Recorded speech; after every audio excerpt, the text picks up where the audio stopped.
Yo, what's good guys, it's Jiedel, and today I'm going to be doing kind of my wish list video for 2K20, specifically for MyLeague, my GM start today, season mode, things of that nature.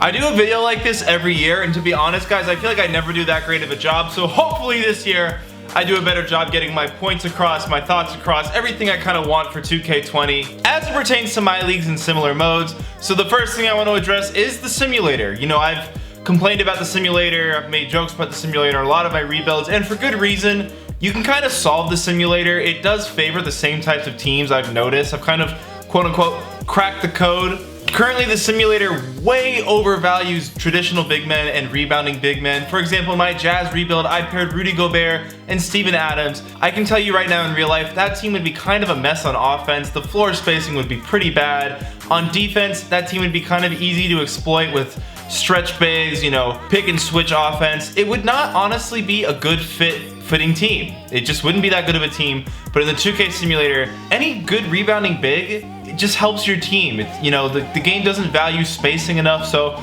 that's one thing I think the simulator needs to change. It needs to put less of an emphasis on rebounding big men. And you know, Jiedel loves big men. We all know that. But even I know, you know, they're not as impactful nowadays in today's NBA as they were maybe about 10 years ago even. As it stands right now, the simulator really does seem to value teams that are like, you know, 8 players of 80 overall instead of a team that has like a 95 and then maybe a few 80s with mostly like 70s. In real life, we all know star players tend to carry playoff teams to victories. You can look at last year's Cavaliers and you'll see it was LeBron. Kevin Love really wasn't that impactful in my opinion, and everyone else was.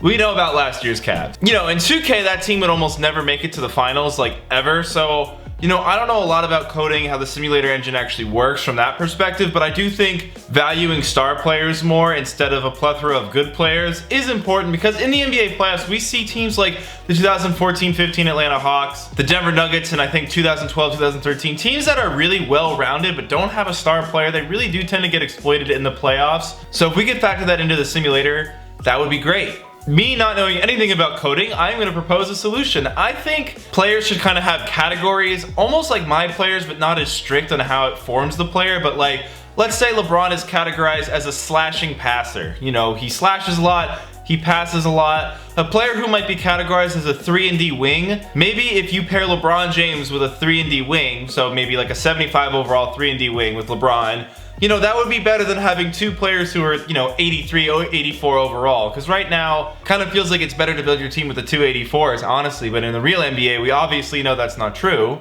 So that could be one way to make team building a little bit more interesting. Like, you know, a list of maybe 30 different player types and 20 different subtypes, something like that. This has a little bit less to do with the simulator too. Just a random idea I'm going to throw out there. I think it would be kind of cool if you could develop a dynamic duo, kind of like my team. Let's say you had a star player. Let's say you had Donovan Mitchell and somehow you ended up drafting, let's say, Zion Williamson. You keep them together for a few years. It would be kind of cool if Zion and then Donovan Mitchell could develop some sort of dynamic duo perk playing together. So maybe if you keep 2 star players together for 2+ seasons, 3+ seasons, they develop some sort of dynamic duo stat boost. I think that could maybe be a cool idea. I'm going to be kind of jumping idea to idea in this video. I'm not the best at these videos. Another thing I want to talk about is clarity. Sometimes things are a little unclear, even to me, about what I'm doing in MyLeague. So first, the swapping of picks, swap best, swap worst.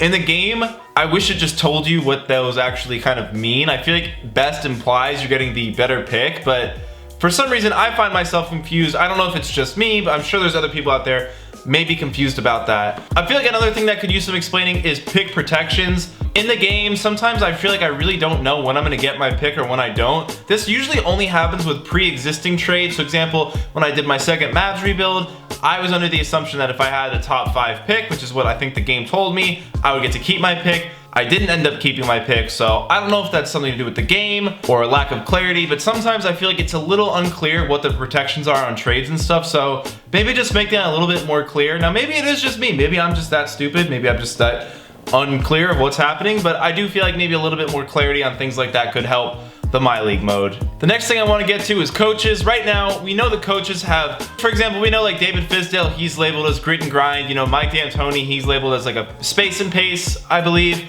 I don't know if those actually seem to do much. From my experience, the coaches don't make pretty much much of a difference. I can't tell if they make a difference. So maybe it would be better for coaches just to give small +1 attribute use in different areas. Let's say if they were categorized like my team cards, a bronze bottom level coach would give maybe +1, +none, a silver level coach +2, +1, a gold level coach +3, +2, to certain attributes like passing and things of that nature. Or maybe you could categorize coaches in different ways. Player motivator coaches, maybe they're better at getting star players, better stat lines. You know, cohesive coaches are better at making the team chemistry rating go up quicker. There's different ways to make the coaches do different things, but when you're hiring a coach, it would be nice to be able to see what kind of stats they give on the right side. Now, obviously, in real life, that's not how coaching works. You don't just hire a coach and he magically makes your team better statistically like that. But for the purpose of the game, it would be nice knowing what kind of impact the coaches are making other than just seeing they have A+ offense, B+ defense, whatever potential. Those numbers, from my experience, I don't know what they mean, what they do for my team. So it would be kind of cool to see coaches be more impactful in some way. Another thing I think they could really improve on for next year is the way the CPU values its own assets. If you've watched my rebuilds, guys, you know that the Atlanta Hawks have offered me John Collins many times, and we know that he pretty much always gets to about an 87 overall. An 87 overall is a very good NBA player. That is a borderline all-star, if not an outright all-star player in most league years. So what I've noticed is the 2K Sim engine really undervalues its young players with potential. And you know, a team like the Atlanta Hawks that's currently, you know, building, rebuilding should value that more. And they do actually have you, the game actually does allow you to categorize teams right now as rebuilding, contending, selling, buying, but it doesn't really seem to make that much of a difference. If you watch my realistic sliders rebuild, where I tried using someone's realistic sliders, the most downloaded realistic sliders, it didn't make a difference. They still offered me John Collins for basically nothing. So that needs to be fixed. Young players need to be valued a lot more. Also, you know, with salaries, in all of my rebuilds, I salary dump like crazy. In real life, NBA teams really don't let each other do that as much anymore. When the Lakers tried to get off Mozgov's salary, they had to give up D'Angelo Russell to do that. A lot of the times nowadays, NBA teams, when they're taking on a big contract, they want you to give them a pick too. So in the next year's 2K, it would be nice that if you're trying to dump a big contract, like a 20 mil per year contract and a 72 overall player, that the CPU says, hey, we want, you know, a top 5 protected first round pick. You know, the CPU should want a little bit more when you're just dumping these contracts, because a lot of the times they will just give up a young player like Mitchell Robinson on the Knicks, a promising young center, for your salary dump player that obviously won't help them win. So it would be nice to see the CPU be a little bit more intelligent with the trade discussions. Another odd thing I've noticed with the CPU is if you try to trade finder Kevin Durant, it will not give you any options. Now I kind of understand that. Maybe the teams just don't value their assets enough, but I kind of feel like if you trade finder Kevin Durant, the team should cobble together some sort of offer. Even if it's a terrible offer, it would be nice to see the teams just offer you something for Durant. That's kind of more of a niche thing. Most of the time we're not, as players, going to be trading players of Kevin Durant's caliber, but go make a Warriors franchise for yourself right now. Try to trade Steph Curry, Durant. It won't happen. Now, I do want to talk about players in the game because the players are, you know, somewhat lifeless. The NBA in real life is so full of excitement, especially off the court. And one big thing that's really been plaguing the NBA, but also making the NBA more exciting in the last few years, I feel like, is players demanding trades has just gone through the roof. It kind of feels like, maybe it actually hasn't gone through the roof, but it just feels like it does. And one thing that's really annoying is, you know, you see Anthony Davis request a trade. It's an official trade request. It's not a rumor. It's an official trade request. You go on 2K and the Pelicans are going to re-sign him. You know, they don't want him. I would hope that in next year's 2K, if you do start today mode the day after an official confirmed trade request, that team is looking to shop the player. Now, I think one way this could be really coolly implemented, coolly, is that a word? Some sort of mode where there's like some sort of, you know, bidding war against the other teams instead of just the trade finder to get a star player at the deadline. That would be great. You know, it could be a lot of fun. You can maybe, if you're the Lakers, you can say like, you know, I don't want to put Ingram in, but you see the Celtics are willing to put Tatum in, then maybe you're willing to put Ingram in. It could be a lot of fun. Now, obviously in the game, the players will never request a trade. They might in the MyGM mode, the more like cutscene heavy mode, but in MyLeague, it's kind of not there. So I wonder maybe if there would be a good system. As you guys know, in 2K, players have different temperaments. They don't seem to do that much right now. But if a player has a certain type of temperament, and let's say they're on a team that is losing for 2 years straight, so let's say I'm rebuilding the Phoenix Suns. Let's say I'm doing a terrible job rebuilding the Phoenix Suns. I've gotten to 32 wins, and then I get to like 34 the following season. Devin Booker, maybe he's a 90 overall.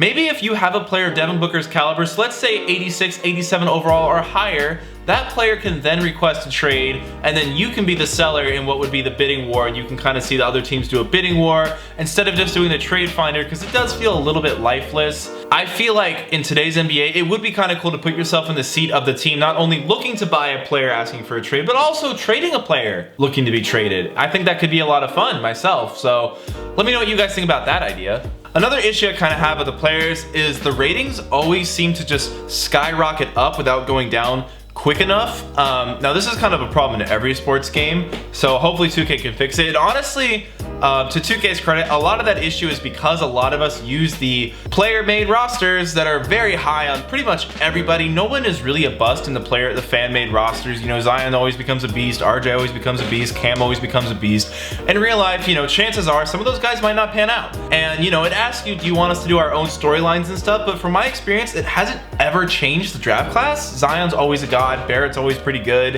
It would be nice to see if that setting could actually be more impactful.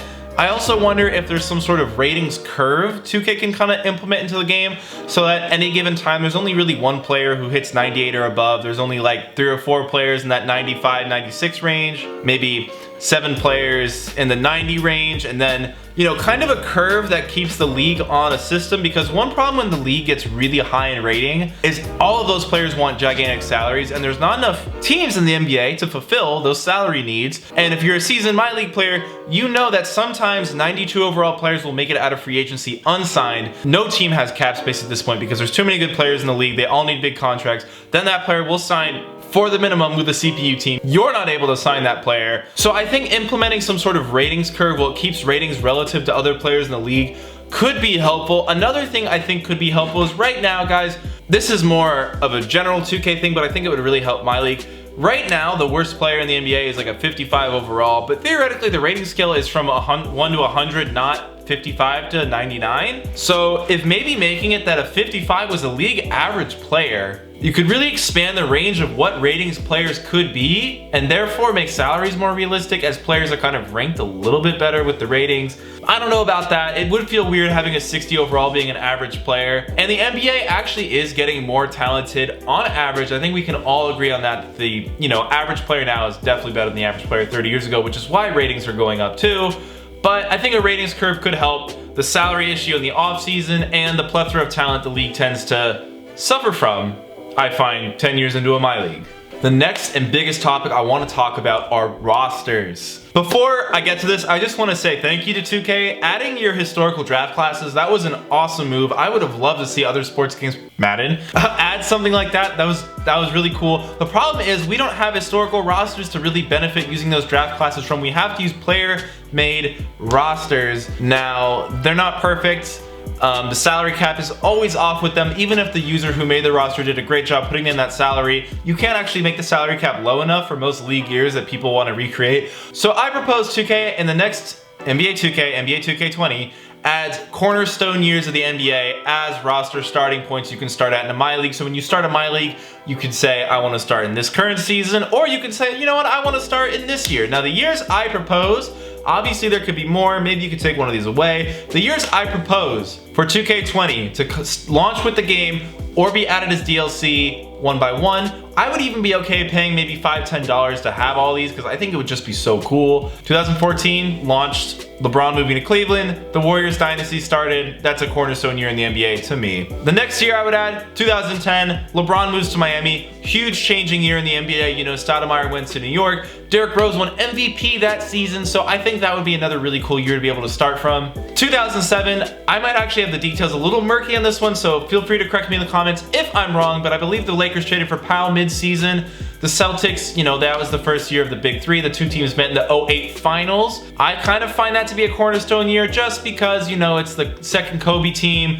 Celtics Big Three, which only won one title, but really did, in a weird way, kind of feel like a dynasty, at least to me. Maybe that's because I'm a LeBron fanboy and they always crushed LeBron's teams back in the day. Maybe to 07's not as necessary, but I think it would be cool. Also, I believe Kevin Durant was drafted in 2007, another cool feature. And also, side note, for all of these cornerstone years, I think you need to be able to start during the season or in the offseason. The next year I would add 2003, self-explanatory, LeBron James, Dwayne Wade, Carmelo, Bosh draft class. 1996, Kobe Bryant, Ray Allen, Iverson draft class. Way more good players in that draft class too. Next year, 1990, kind of the beginning of the Bulls dynasty. That's probably the least one I think we need. 1984, Michael Jordan draft class, Hakeem Olajuwon draft class, another cornerstone year.